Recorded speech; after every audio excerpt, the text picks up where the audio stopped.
Hola Mina! Video kali ini adalah pembahasan manga One Punch Man chapter 235 atau lanjutan dari alur cerita anime One Punch Man versi Murata, yaitu episode 116.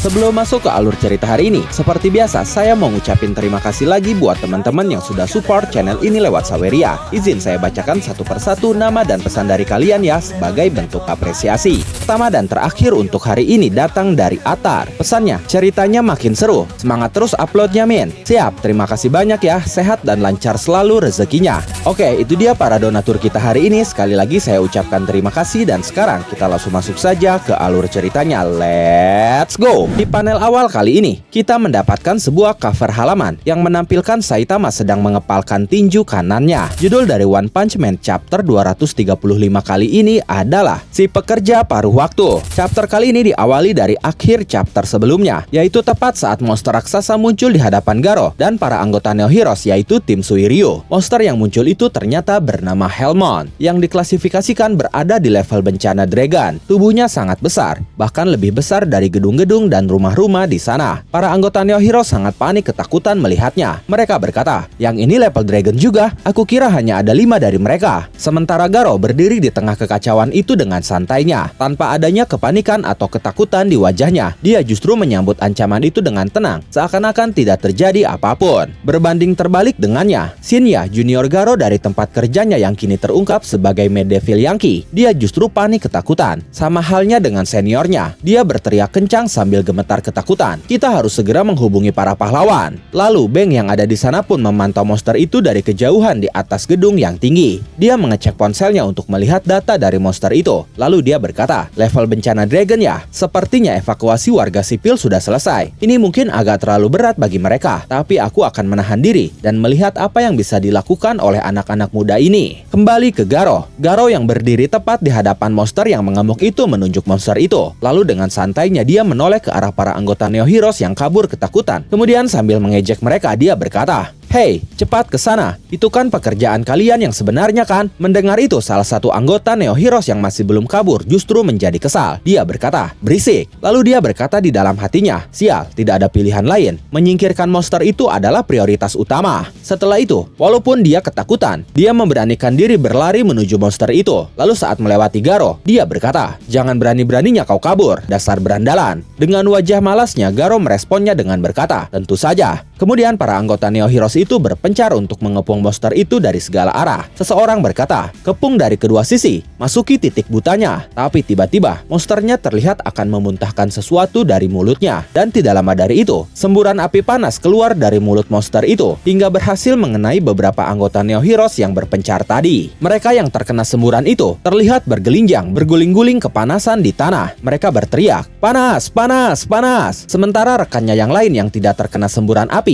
hanya bisa panik ketakutan melihatnya dari dekat. Situasi pun mendadak semakin kacau dan genting. Dampak dari amukan monster tadi membuat area sekitar hancur parah, sampai puing-puing bebatuan mulai berjatuhan dari atas. Dalam kondisi panik itu, para anggota Neo Heroes mencoba menggunakan helm yang merupakan salah satu fitur dari baju tempur mereka. Tapi masalahnya, mereka sama sekali tidak tahu bagaimana cara mengaktifkan fitur helm di baju tempur mereka itu. Sambil kebingungan, mereka berkata, "Helmnya, bagaimana caranya kita memasang helm itu lagi?" Saking paniknya, salah satu dari mereka bahkan nekat membuka buku panduan di tengah pertempuran. Tapi belum sempat membaca sepatah kata pun, sebuah batu besar mendarat tepat di kepalanya. Tidak sampai di situ saja kesialan mereka. Monster yang sedang mengamuk tadi langsung mengayunkan tangannya yang besar ke arah mereka, hingga menghempaskan mereka semua tanpa ampun. Mereka pun terpental jauh dan tersungkur tepat di hadapan Garo. Melihat monster itu mengamuk tidak jelas, Garo terlihat kesal. Lalu dia menutup matanya dan mulai menggunakan kuda-kuda bertarungnya sambil berkata, "Sangat sulit diatur." Tepat Tepat setelah Garo memasang kuda-kuda itu, Beng yang melihatnya tiba-tiba terkejut karena ternyata Suiryu menghampiri Garo dan berdiri di samping Garo sambil berkata, "Butuh bantuan untuk itu, Garo?"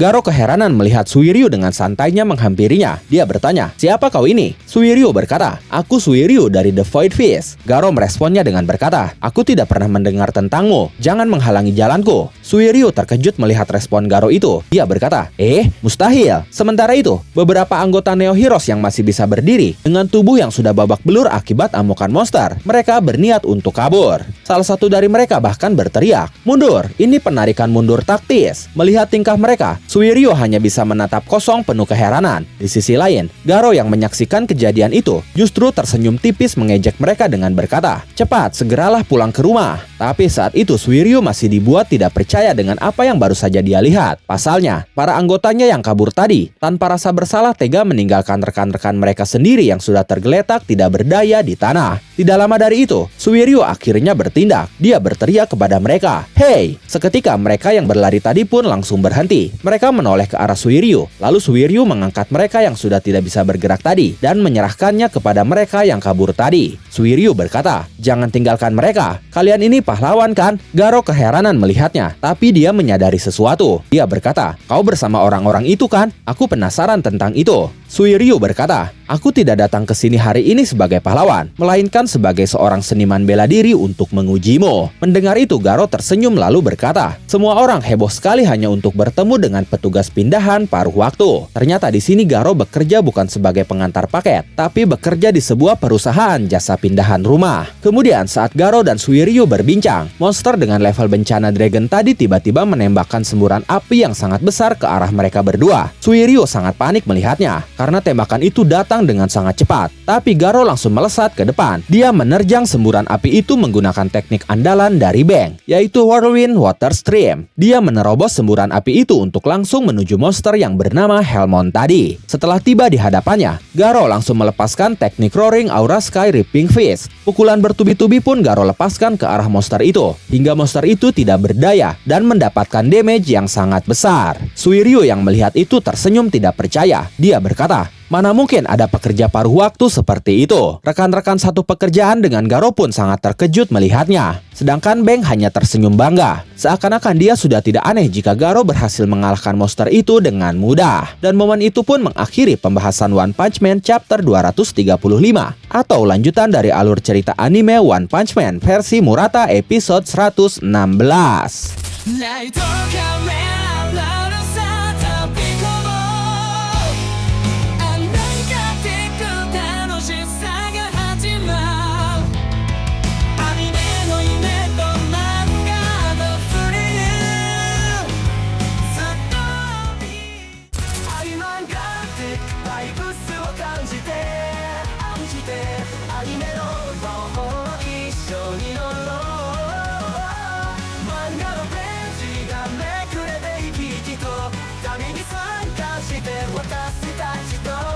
More